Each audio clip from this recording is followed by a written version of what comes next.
Non-Dam Wing is ready to go. Let's talk Paragon Warsuits in Warhammer 40k.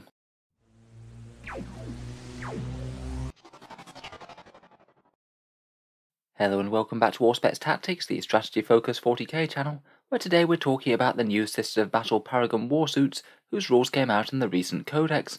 In the video we'll talk over their datasheet rules and damage output, any obvious buffs and synergies, and how I think about running a unit of them in-game at the moment.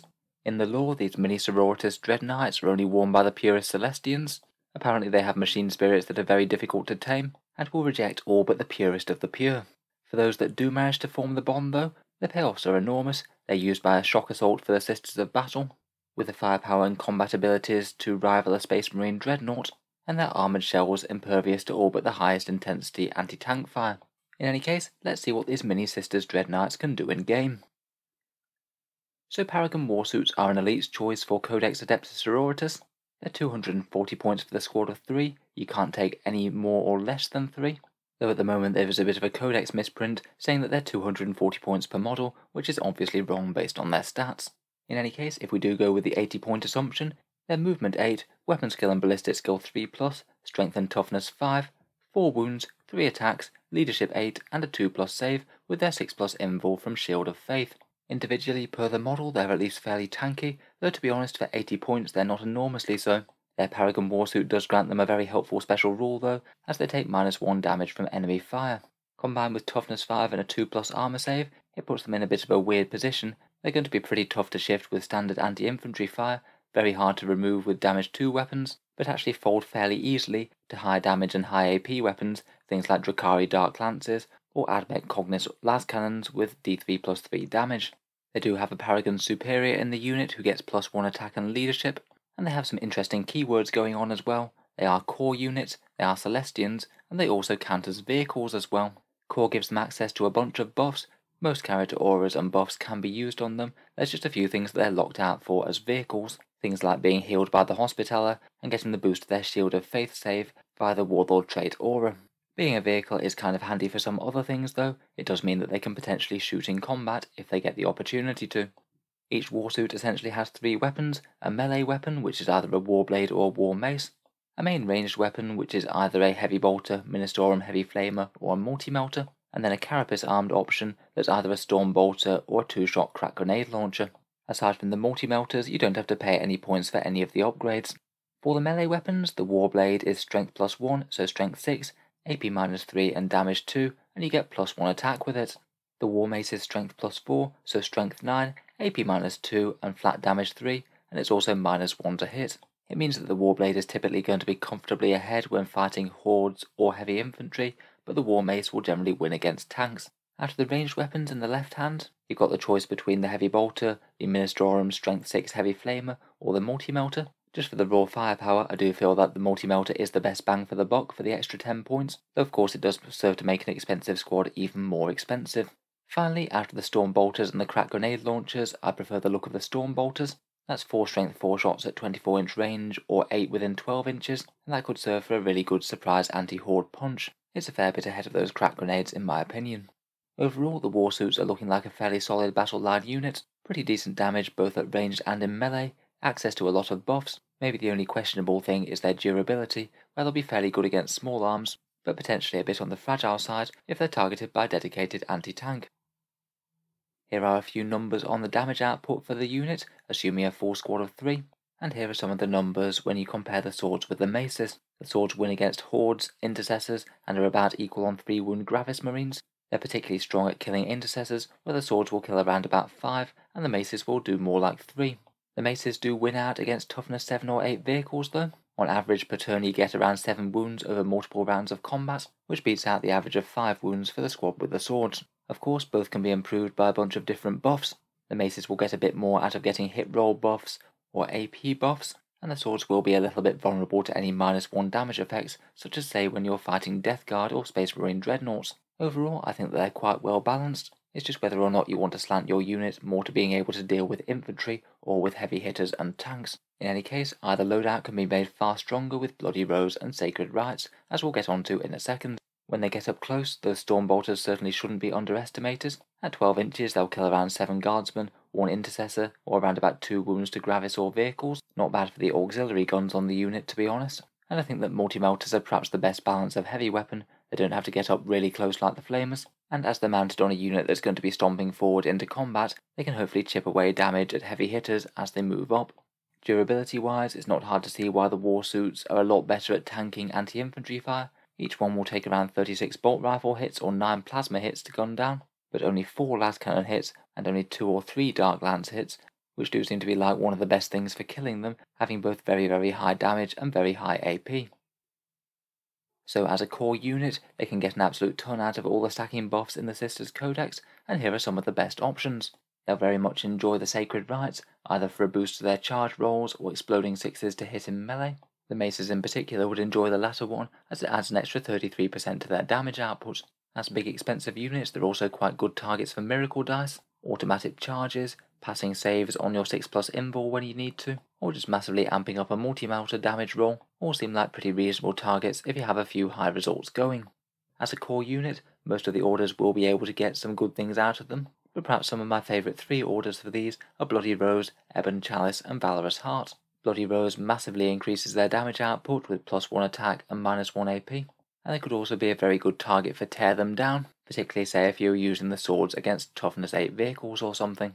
If you did happen to have the Passion Sacred Rite on, and the unit was getting the upgrades of +1 attack and -1 AP from Bloody Rose, Paragons with the swords would kill 11 guardsmen, a massive 9 intercessors, 4 or 5 Gravis Marines, or around 9 wounds to vehicles. You could get another 3 or 4 wounds on vehicles if you did happen to use their Tear Them Down stratagem. Ebon Chalice look very nice for their double Sacred Rites. Easier charges and the Passion all on the same unit seem great to me, and of course you get a few more miracle dice for those all-important 6s. Valorous Heart might also further push them into being only killable by anti-tank weapons. Reducing AP on AP -1 and AP -2 weapons means that things like autocannons and missile launchers are really going to struggle against these girls.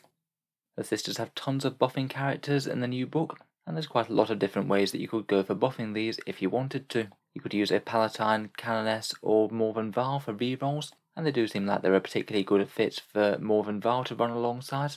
They move the same speed, both want to wind up in melee, and getting full rerolls to hit and wound on all those multi-melter shots and Stormbolter fire when they move up seems like a really good investment too.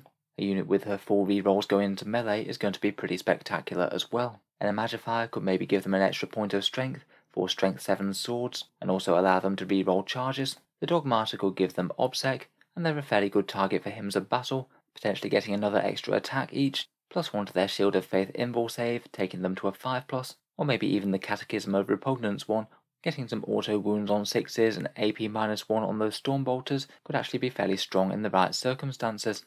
They would have to be less than 12-inch range for the AP -1 though. Finally, they also seem to be one of the better targets that you could buff with these Blessings of the Faithful. Word of the Emperor to remove an enemy's invul save just before you hit them with a bunch of sword attacks, Rapturous Blows for a few extra mortal wounds, and there's a couple of abilities to keep them safe as they move up, potentially granting them a -1 to hit as they move up, or preventing enemies using any rerolls for any of their dice when they shoot at them.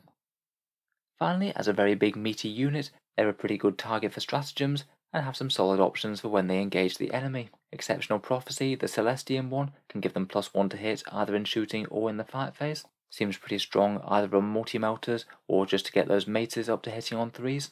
Holy Rage could allow you to fall back and charge or gain Zealot. It costs a bit less if you have a priest nearby, so it could be a reason to keep a Dogmata around or something. Judgment of the Faithful could allow you to fall back and shoot, again not insignificant with all that firepower. And Righteous Impact could cause a few mortal wound impact hits on the targets, though might be a bit redundant if you're just about to kill them with a bunch of massive power swords anyway. Otherwise, in niche cases, you could potentially use Moment of Grace on them to save a model, Cleanse by Fire for max shots on some Ministorum Flamers if you are taking them, and if you took say a Flamer and a couple of multi-melters, you could maybe even get Holy Trinity on the go, for some pretty brutal firepower with +1 to wound up close.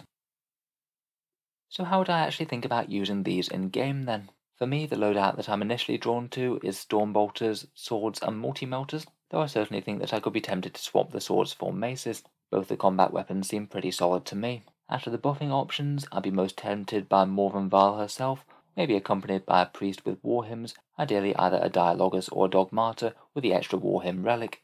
Deployment-wise, I'd think about setting them up at least fairly central, They seem like a good unit to bully up onto an objective and fight and kill the enemy units that try and take it. If at all possible for the first turn or so though, if you could hide them from very heavy anti-tank fire, I think that would be a good idea. You could lose quite a lot of expensive models quite quickly if your opponent did get a few good rolls. From there it would just be moving forward to confront the enemy army. As long as they're alive, they should be a thorn in the opponent's side. They do have quite a lot of firepower and melee potential, and with a few command points they should really be able to get the most out of them as well, with extra boost to hits and fallback tricks when they need them. Of course, within the Sisters Codex, there already are some light walkers that like to mix it up in shooting and in melee. I think that the Mortifiers and Penitent Engines are certainly going to be competing with these for their battlefield role. At some point we might have to do a math hammer comparison between the two. But at least generally speaking, if we're talking about 60-point mortifiers, I feel that they do both have better shooting and melee per the point, when compared with one of the Paragon Warsuits for 80 or 90 points. Durability wise, it's perhaps a bit more interesting. The Engines of Redemption have 5 wounds and a 5+ feel no pain, but they do only have a 4+ save and no invul. It means they will generally be tougher against dedicated anti-tank weapons than the Paragon Suits, though are a bit more susceptible to being gunned down by mass small arms fire. Overall, I think that the main trade-off is whether or not you just want to have enormous damage and melee potential in the raw stat line, or whether you want to try and get there with buffs and synergies. The Engines of Redemption can't get order traits, and can't get rerolls, and don't have access to many of the other character buffs either. If I had to guess, I'd say we're more likely to see heavy bolt and mortifiers in more competitive Sisters lists compared with the Paragon Suits, but I don't really think that there's that much in it. I'm sure that a unit or two of these could be equally viable, particularly if supported by units like Morven Val or other characters. Otherwise, Sisters do have a few other options for trying to take the midfield. Things like Repentrian Rhinos or Sacrotants could certainly fill a similar role too. So let me know what you think of the new Paragons down in the video comments. Do you like them? Do you think they're strong? Are you looking forward to getting some yourself? If you've enjoyed the video, feel free to subscribe to Auspex Tactics, or I'll certainly keep the unit reviews coming. I'll hopefully have a fair few more reviews for the Sisters of Battle, hopefully looking at Morven Val and the Sacrosants next. Finally, if you have been enjoying a lot of videos on the channel, I would just like to mention that I do have a Patreon page, which you can find down in the video description below. Channel patrons do get a fair few advantages, such as seeing certain videos early, regular votes to see what sort of things come next on the channel, and automatic entry to the regular prize giveaways, with a chance to win some big model kits every month. If any of that sounds good to you, or you'd just like to help support, then the link is down in the video description. In any case, a massive thank you for listening, and I'll hope to see you guys next time.